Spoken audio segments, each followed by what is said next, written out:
स्वागत करते हैं आप सभी का हमारे YouTube चैनल पे। तो कैसे हैं आप सब? आशा करते हैं अच्छे होंगे, स्वस्थ होंगे और अपनी पढ़ाई में मगन होंगे। तो हम लोग बिना देरी किए हुए अपनी क्लास की तरफ चलते हैं कि आज हम लोग को पढ़ना क्या है। आज हम लोग को बहुत इम्पोर्टेंट चीज़ पढ़ना है, बहुत ही इम्पोर्टेंट। ये एक ऐसा चीज़ है ना जो अपने आप में एक रुतबा रखता है। इसको पढ़ने से बहुत ही फ़ायदा है। ये समझिए, इसके पढ़े बिना आप कुछ नहीं कर सकते। इतना मान लीजिए कि इसके पढ़े बिना आप कुछ नहीं कर सकते, जिसका नाम होता है व्याकरण, हिंदी व्याकरण। हिंदी व्याकरण आखिर होता क्या है? तो हिंदी व्याकरण एक माध्यम है, एक किताब है जिसके पढ़ने से ही हम हिंदी भाषा को समझ सकते हैं, पढ़ सकते हैं और बोल सकते हैं।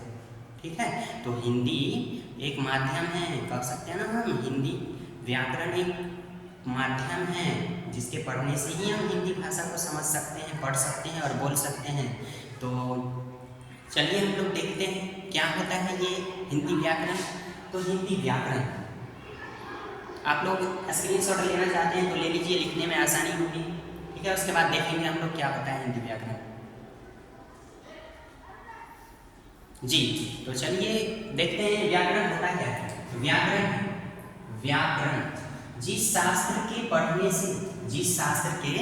पढ़ने से हमें हिंदी भाषा शुद्ध बोलना, पढ़ना और लिखना आता है, उसे हम व्याकरण कहते हैं।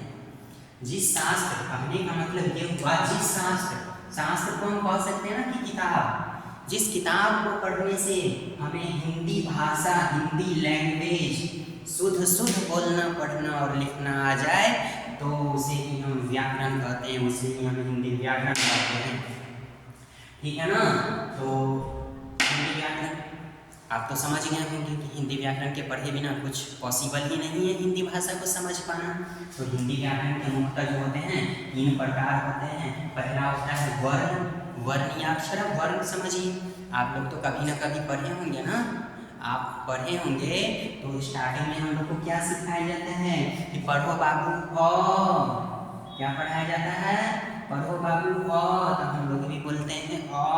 तो क्या आपने कभी सोचा है कि ये अ आया कहाँ से? तो ये अ की उत्पत्ति हुई है इसी व्याकरण से।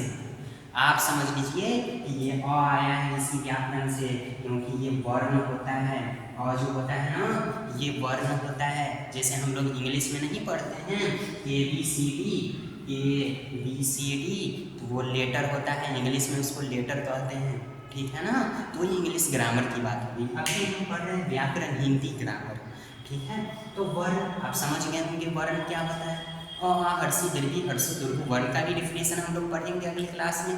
ठीक है ना? तो इसका पहला टाइप हो जाता है वर्ण। व्याकरण का पहला टाइप हो जाता है वर्ण। और दूसरा टाइप की हम लोग बात करें तो ये शब्द हो जाता है। शब्द जैसे अ है, आ है ना, आ, ये आ है, तो ये भी तो वर्ण हुआ ना। तो वर्ण, फिर यहाँ म लिख दिए तो ये क्या बन गया? आम बन गया। तो जब दो वर्णों के मेल से जो शब्द उत्पन्न होता है, जो विकार उत्पन्न होता है, उसे ही हम शब्द कहते हैं।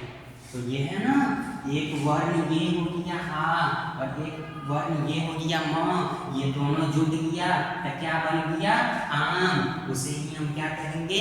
शब्द कहेंगे। तो समझ गए शब्द क्या होता है। और तीसरा क्या है? वाक। जब बहुत सारा शब्द मिल जाए तो उससे ही वाक बनता है। तो शब्दों के मेल से जो विकार उत्पन्न होता है उसे ही हम वाक्य कहते हैं। जैसे यहाँ आम लिखे, यहाँ लिख सकते हैं ना, यहाँ लिख सकते हैं, यहाँ देखिएगा, ध्यान दीजिएगा, यहाँ है राम। ठीक है, आम। नीचे लिख रहे हैं खाता है।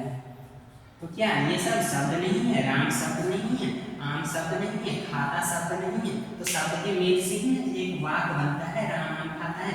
ये एक वाक्य हो गया ना वाक्य। अब देखिए यहाँ राम लिखा हुआ, तो ये रा है, रो है, रा कर रहा है, ये सब वर्ण होता है। तो वर्ण मिला, दो वर्ण मिला तो शब्द बन गया, और बहुत सारा शब्द मिला तो वाक्य बन गया। कितना ईजी है। अगर आप ये जान गए, व्याकरण समझ के पढ़ लीजिएगा ना, तो समझ लीजिए आपको हिंदी में कहीं भी प्रॉब्लम नहीं आएगी। ठीक है, तो बात भी हो गई, इसका डिफिनेशन भी हम लोग देखेंगे अगले क्लास में। तो ठीक है, यहाँ तक किसी को दिक्कत नहीं होना चाहिए। ये वैसे बेसिक था व्याकरण का, हम लोग अगले क्लास में चलेंगे, एकदम अच्छे से पढ़ेंगे कि आखिर वर्ण क्या होता है, डीपली में पढ़ेंगे, शब्द क्या होता है, वाक्य क्या होता है, इसके बारे में पूरा गहराई तक जाके पढ़ेंगे, ठीक है ना। तो आप लोग टेंशन मत लीजिएगा, एकदम मगन में पढ़िए, अच्छे से पढ़िएगा, क्योंकि देखिए पढ़िएगा तभी कुछ पॉसिबल है, बिना पढ़े पॉसिबल नहीं हो। अब देखते ही होइएगा कि बहुत सारा पढ़ के बैठा रहता है, हमको नौकरी नहीं होता, ये नहीं होता, ऐसा नहीं है। आप पढ़िए तब देखिए पॉसिबल क्यों नहीं होता है, पढ़िएगा तब ना पॉसिबल है। तो अच्छे से पढ़िएगा, हम लोग अगली क्लास में देखेंगे ये वर्ण क्या होता है, शब्द क्या होता है और वाक्य क्या होता है। तो आज हम लोग व्याकरण का ही बस देखे हैं डेफिनेशन, व्याकरण का ही परिभाषा देखे हैं। जिस शास्त्र के पढ़ने से हमें हिंदी भाषा शुद्ध बोलना, पढ़ना और लिखना होता है, उसे हम व्याकरण कहते हैं। व्याकरण के मुख्यतः 3 प्रकार होते हैं, पहला होता है वर्ण, दूसरा होता है शब्द और तीसरा होता है वाक्य, ठीक है। तो धन्यवाद। अगर आपको अच्छा लगा होगा वीडियो तो लाइक करिएगा, सब्सक्राइब करिएगा, ठीक है, अपने दोस्तों में शेयर करिएगा, ठीक है। हम लोग देखेंगे इसका अगला वीडियो अगले दिन, ठीक है ना। धन्यवाद, थैंक यू।